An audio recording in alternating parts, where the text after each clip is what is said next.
You may have played poker, but playing poker in Texas is a different animal. This is the Texas Poker Podcast with Tyler and Clint.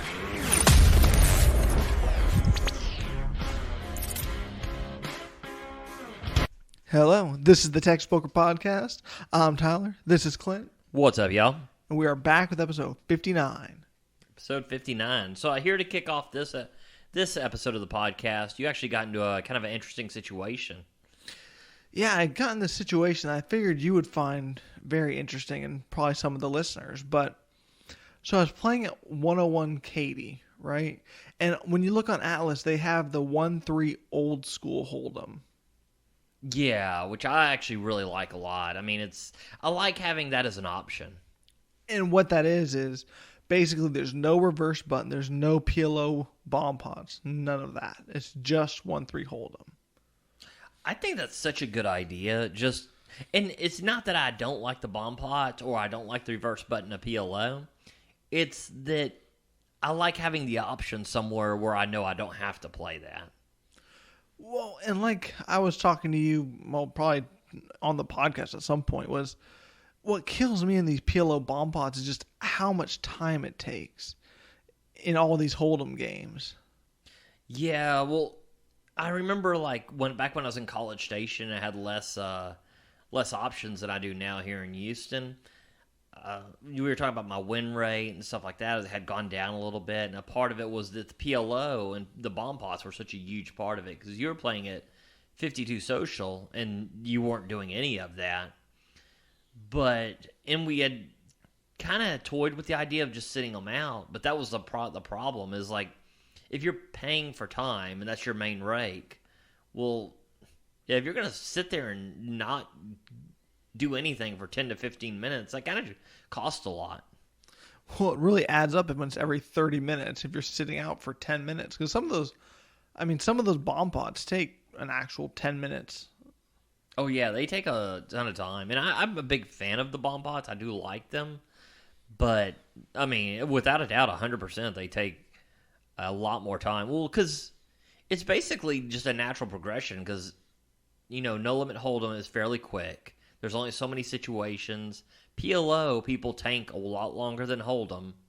And then in the bomb pot, now you have you basically two PLO hands. It's definitely going to, take a lot of time to kind of figure out those odds. What do you think about the PLO bomb pot versus the Hold'em bomb pot? I really like the Hold'em bomb pot now that nobody does it. Actually, I miss the Hold'em bomb pot a whole lot. Nobody seems to do that at all anymore.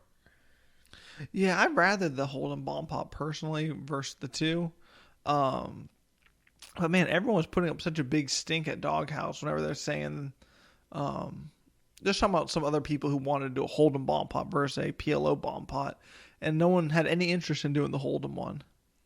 Yeah, not the first time we've run into that either. Remember when we were at Empire that one time, and we're like, how about a no limit bomb pot or whatever, and everybody's like, why would you even do that? It's like, well, the same reason you do the Omaha, because it's fun. Yeah, a very loose term on fun. I mean, I would be perfectly happy never playing another one. I like split pot games a lot. Me and you going back and forth on like the edges, because I think it's kind of a counterintuitive. Well, one is I've run really great in bomb pots lately too. So that, I mean, when I was in Austin, it seems like I flopped the nuts and then some on every single bomb pot I was in. So that doesn't hurt my theory on it. I'd say, and my last episode ended with me getting felted in a PLO bomb pot, which we actually have some follow-up to that. You threw the question over to Crush Live Poker, correct? Yeah, I got actually a response by Bart Hansen himself. Yeah, we'll throw that here and maybe after the bomb pot talk first.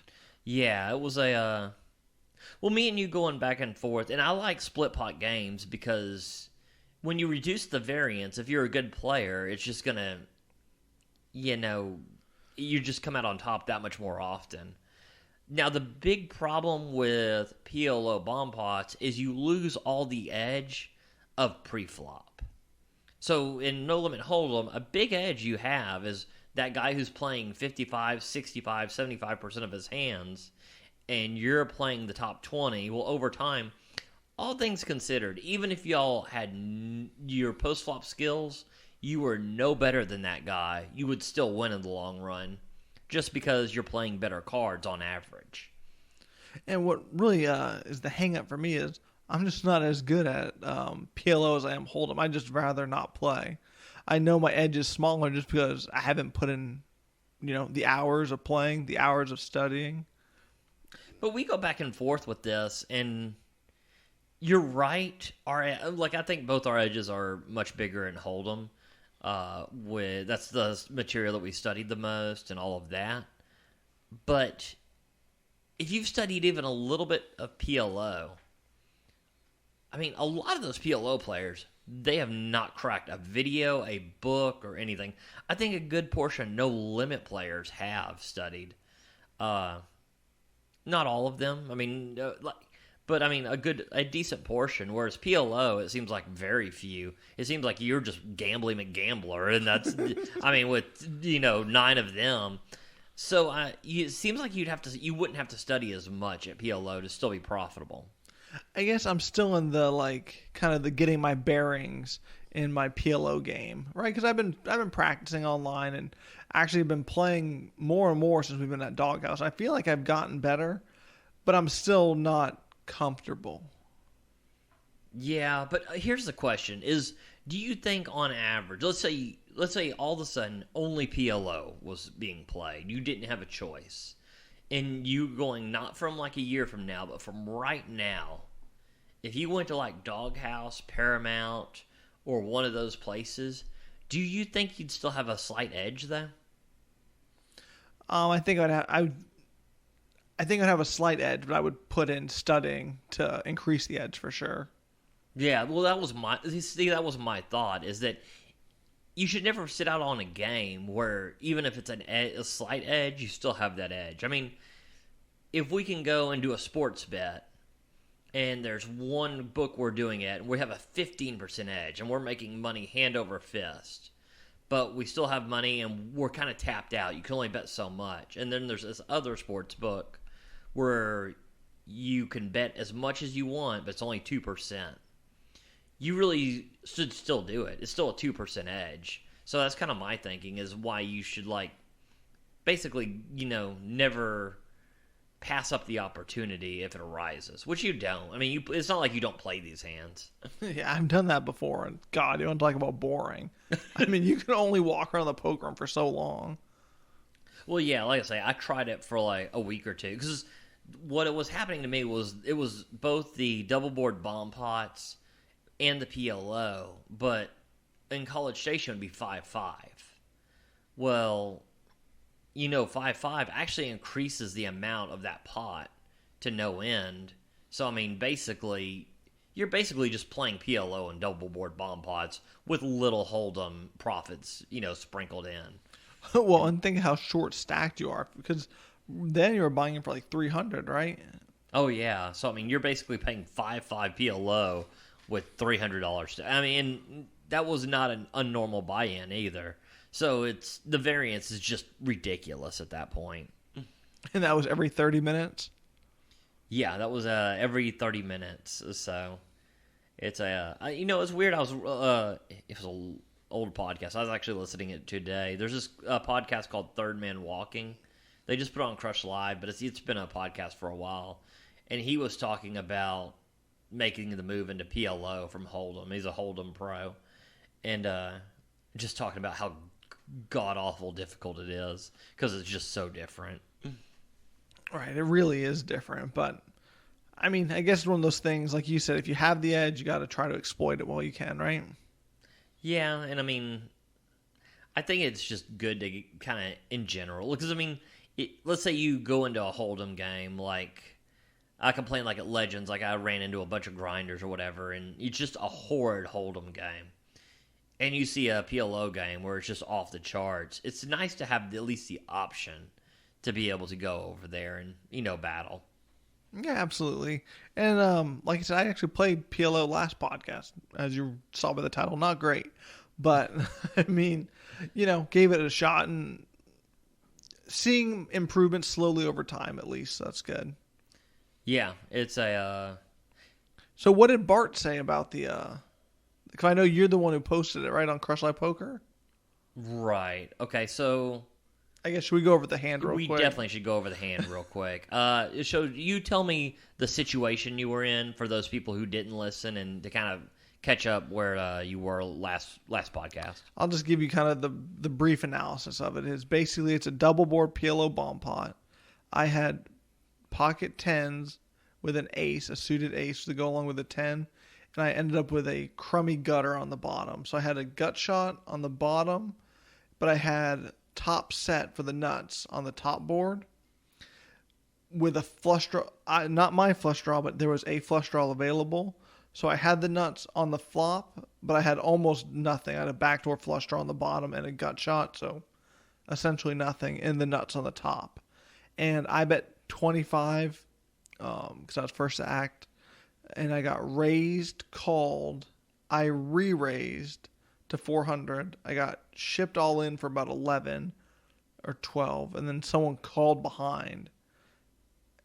Okay. And then I called. The guy hit his flush. The guy boated on the bottom, scooped the whole thing. Let's go over what Bart said was the move. Okay, this was first. I put it on the Discord for Crush Live Poker. Got a lot of feedback on it, and then Bart actually he kind of rang true with a lot of the subscribers there. So basically, I was like, well, if you have the nuts, how do you play this? So your bet from 25 is completely okay, but then you get re-raised to 100, then a call from 100, and then everybody basically said it's just a call here on the on this flop and to reevaluate the turn. And the reason being is you have the nuts here, but it's an extremely dynamic board where the nuts are likely to change and you have no equity on the other board. So if somebody has the other board and it was a flush draw up there, you're just free rolling them. And whenever you first sent me it, I didn't really like the analysis of it. It took me a minute. Then I kind of thought about it for a while and thought how much that of course it's the right move, because how much easier it would have been, because of course the flush came on the turn. It went actually 4 cards to a flush, but I mean I would have just lost that $100 and still had all my money. Yeah, well, I mean, but here's the thing: is even if it doesn't come on the turn, if it doesn't come on the turn, everybody said that you could play it harder on the turn. Well, I mean, sorry, not just because it came, but I'm saying how much easier it would have been just to get away from it, just to fold when the most obvious draw hits. Yeah, it's and it was one of those that I've kind of been on the same route. Like I will tend to play hands harder because I'm trying to scoop win the entire pot, and if I've got the nuts on one board but no equity on the other board, I mean, I'm like, well, if I can get them to fold, that's huge for me. But this seems like this was just... That being said, I haven't played that many bomb pots this deep stacked. You were so deep stacked, which makes it very difficult to navigate. But that was the analysis for, it's a... I thought it was super helpful, though. Definitely give something to consider next time. Yeah, very much so. Well, in Crush Live Poker, if you are in Texas and doing the double board bomb pots, you definitely need to stop by Crush Live Poker and do even if it's only a 1 or 2 month subscription, because Bart is putting a whole bunch of videos on double board bomb pots. Or I don't know how bunch, but he seems to be cranking them out pretty often. And that's really something that's needed, because, I mean, if you try to find study material on double board bomb pots, I mean, you're just not going to find it right now, or at least a few months ago. Yeah, it was, so I like the game. Like I say, I like split pot games a lot, and this is very interesting. Like I say, I can understand you not liking it that much, because there is a certain point when you're giving up the pre-flop edge, that is a lot of edge to be giving up. Like even PLO, where equities run close, I mean, still, if you're playing 20 to 25% of your hands and everybody else is playing 100%, you still have that edge, because they might win as much, but you're gonna have their wraps dominated and stuff like that. They're gonna be hitting lower two pairs, your higher two pairs, and all of that. So I think there's good and I think it's like everything in life. There's good and bad to it. Absolutely. So after we did the whole podcast last week and you talked about Club GG, I actually got on and downloaded it and gave it a shot. Man, you were right on the money with that. That is just, if you want to play poker and that $50, I mean, it's just so worth it. I mean, every hour you can play a tournament and you don't have to play it that serious because it's free. You know, if you're doing something, you can just ship it and just, ship it twice and hope for the best and then just satellite in. I kind of, when I saw it, I was like, this is pretty good. Because that was the big thing I missed because I never played a ton of cash. I played some in the olden days and some tournaments. But the satellites and live events are what I miss so much. And considering that's what the entire thing is. And like you say, you get a ton of play for your money. I mean, too much play. I mean, you literally, or I cannot even play as much as I'm given play. Oh, nobody can. I mean, it's a tournament every hour. I mean, unless you're gonna sleep around. In between every single tournament, nobody can get all of them in. It's well, here's the thing that impresses me. Like, this could have been done this was so easy to be done wrong.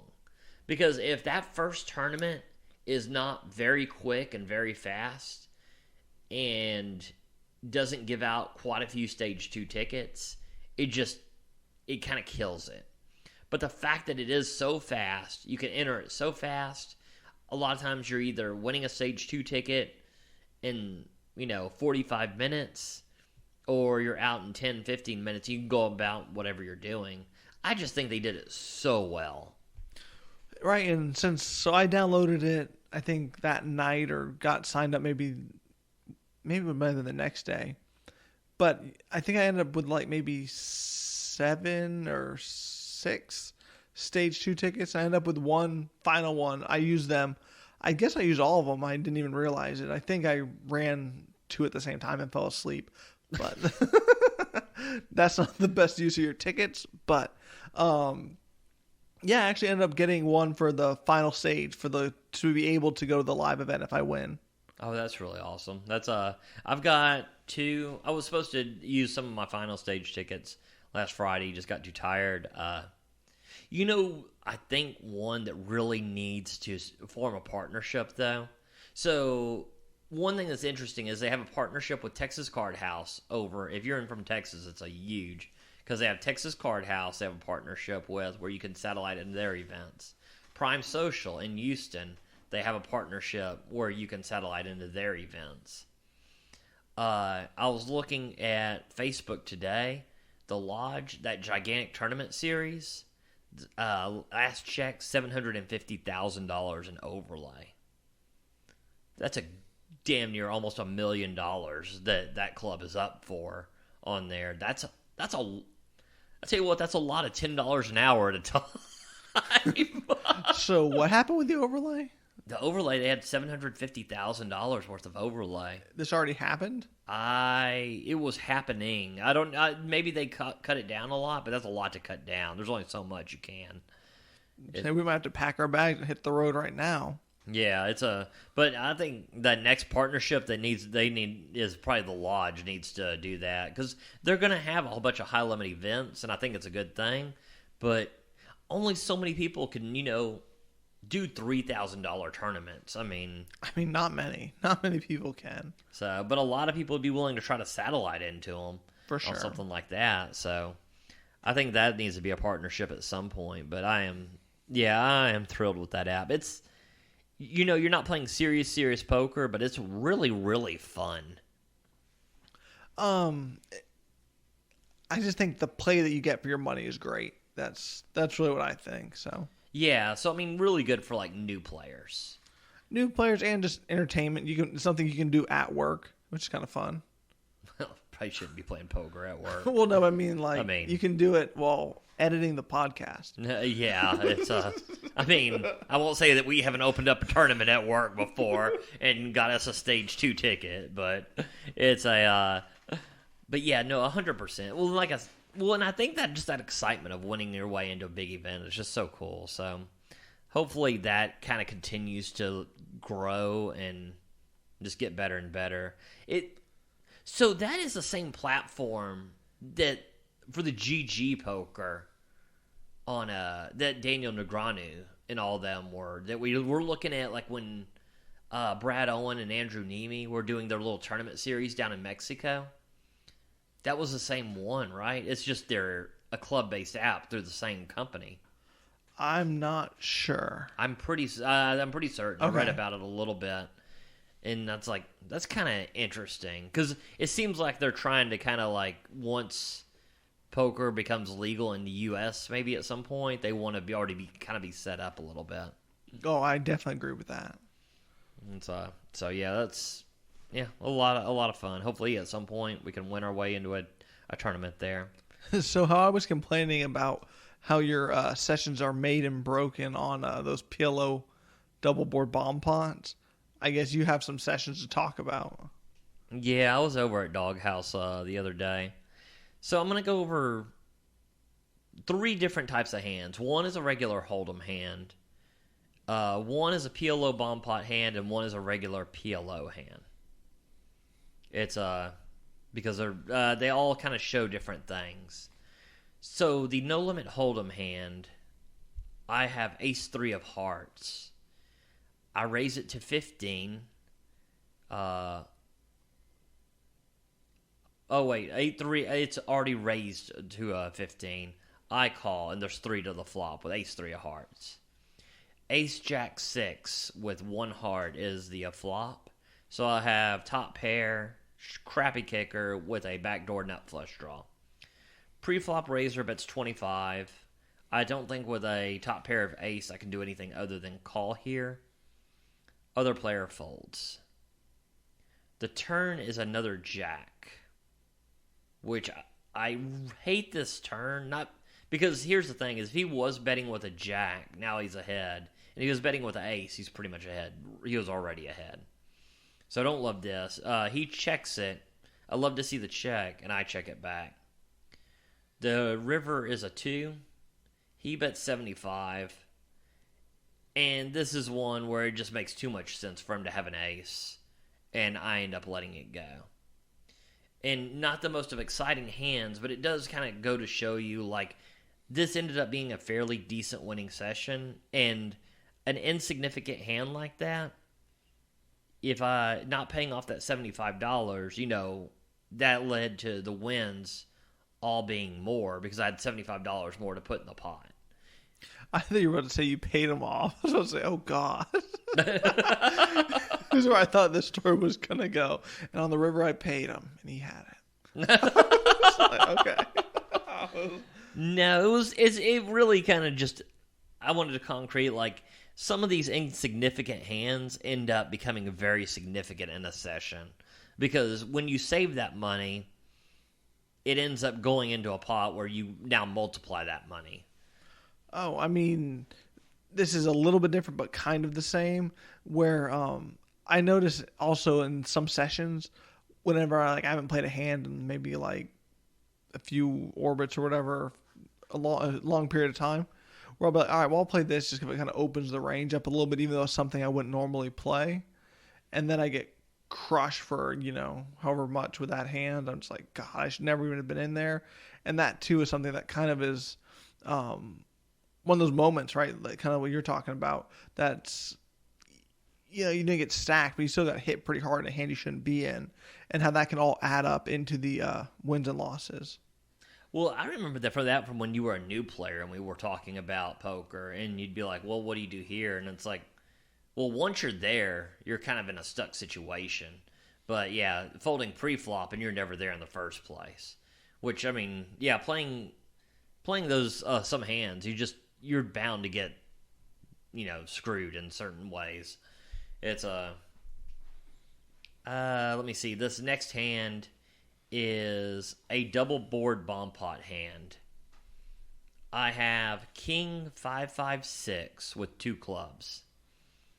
And on the top, I flop quads. Oh God, I was there for this. Yep, you were there for this one. And then the bottom is 8, 8, 10 with 1 club on bottom. So I've got the top locked up to no end, and the bottom I have almost no equity. This is where I really like to pile on. I end up betting and getting a call. The turn does nothing at the top board and is a 10 of clubs on the bottom. I know he's got the bottom board. I know he doesn't have the top board. I want to put max pressure on him. I pop for 120. There is, on the river, I hit a flush on the bottom. And I'm still got quads up, which is still the nuts up top. And I go ahead and go all in for 208. He tanks for a long time. And then ends up calling for a pretty good pot, pretty good sized pot here, where for the most part, just I got lucky, hit run or flush on the bottom board. So I guess your flush was good. Yeah, the flush was very good. So I don't remember what he had, but I do remember he had the bottom up until then. So it was I guess a well played bomb pot. I mean, if you flop quads up top, Yeah, it's very easy to play. I mean, there's not much to it. But I mean, really, I won't say that's the most interesting pot. But it was significant in the session is the reason I included it. And and like I say, you just try to put max pressure when you know you have it locked up. This is a pretty interesting hand too. I think this was actually one you were in. Oh boy. So it's a regular PLO hand, not a bomb pot. I have 5, 8, 9, 10 with 2 clubs. The flop is 6, 7, king with 2 spades. Player bets 10. Another player raises to 30. Tyler calls. I call. I definitely think about potting here. So I have just a pretty loose wrap here. 6, 7, 8. I mean, well, actually a pretty damn good wrap, actually. Especially wrapping to the top part of the straights. Almost most of the cards that I hit a straight are all the nuts, as long as they're not a spade. I think about potting, but I'm like, well, let's just see a turn, because God knows what it's going to be. Turn is a 10, giving me the absolute nuts. I'm like, well, this is going to be a problem getting money out of this. Player bets 40. You call with 440. Do you remember what you had here? I thought I raised, but I guess I only called. This was definitely a call. I remember this hand pretty well. Then I do not remember it. Okay, well then, I don't know what you had. Of course, it comes around to me. I've got the nuts here on a very draw-heavy board where I need to make people pay. I pop for 225. Everyone folds. The player who was originally raising shows a set of sevens. So, glad I could put max pressure, because he did have a lot of outs. There was about 3, 6, 9, 10 outs on the boards. So, and I'm sure whatever you had, I'm sure you had some outs to my straight. Oh, for sure. But I mean, maybe you had a flush draw that wasn't all that great. That would seem to make sense for you not raising, but kind of calling, like a queen high flush draw, maybe. I don't know. I'm trying to kind of guess, but I mean, if anything, I would think I had 2 pair if it's the hand I'm thinking of, but I don't remember. Okay, that's possible. But I mean, normally I try to fold if I had something like that, but I mean, it would have to be the ace high flush draw if I was calling. Yeah, I was a little nervous because, well, it seems like you'd play the ace high flush draw a little more aggressively. I am so passive in PLO. I mean, Tyler's like, I like to take a real loose, passive approach to PLO. Which, in all honesty, probably can get you paid here as long as you're nut hunting. Yeah, so once I get the nuts, I just open the floodgates and pop, pop, pop. But until then, it's been pretty passive with it. Which I'm not sure if that's even the right way to play, but that's kind of how I've been playing. It's shocking to me, and this is one of the things, and I kind of go back and forth with how profitable I wonder if PLO could be. Because it seems like there are no bluffs in PLO. I rarely see a bluff in PLO in Texas. I'm sure, by never, there's only only sometimes, but it's very rarely. But I see all the time people make the nuts and getting called with the most random hands in the world. I almost never see a bluff, but I almost never see somebody like a fold, like on a big pot on a river or something. It's just shocking to me that, if the flush hits on the river, and it was a flush draw, and you have a made hand, and someone called all the way down, when they bet that river, they have it 100% of the time. But I see it called all the time. It is amazing, how PLO is played here in Texas. Yeah, sometimes I just got to see those cards. Tyler's like, don't talk about me while I'm here. Yeah. Wait till I leave the room. It's, so yeah, I don't know. It was, so I ended up making 585 on that session. There was an interesting PLO hand in the next one. I was over at Paramount, another place I really like to play. And there's only one hand worth mentioning. I was up. I had been down and had just gotten myself unstuck, and I was up maybe 150 or so. I have ace, jack, 10, 3 with a suited ace. It's a straddle pot to $5. I'm like, well, 3 Broadway cards and a suited ace. I think this is a raise all day, every day. I make it 20. There's a call. Then it comes back around and another guy makes it 100. Isn't that crazy how someone can call 5 then make it 100 a minute later? I don't know if it had come to him. I don't know if he called the 5 or not. Oh, okay. I don't want to guarantee it. I will say that. It's Paramount. It definitely could have happened. I just don't know. It comes back around to me, and I'm not the best PLO player. I'm still kind of in the learning stages of it. But I've got aces kind of blocked. I've got 3 Broadway cards that can make a nut straight. The suited ace. I think even against a hand like Pocket Kings, if it had nothing to go along with it, I'm not doing too bad against. So I end up making the call. And the other guy that called my 20 makes the call as well. We go to the flop, and I flop a 3 with a nut flush draw. So I pair in a nut flush draw. Did he bet? I think he bets, and I go all in.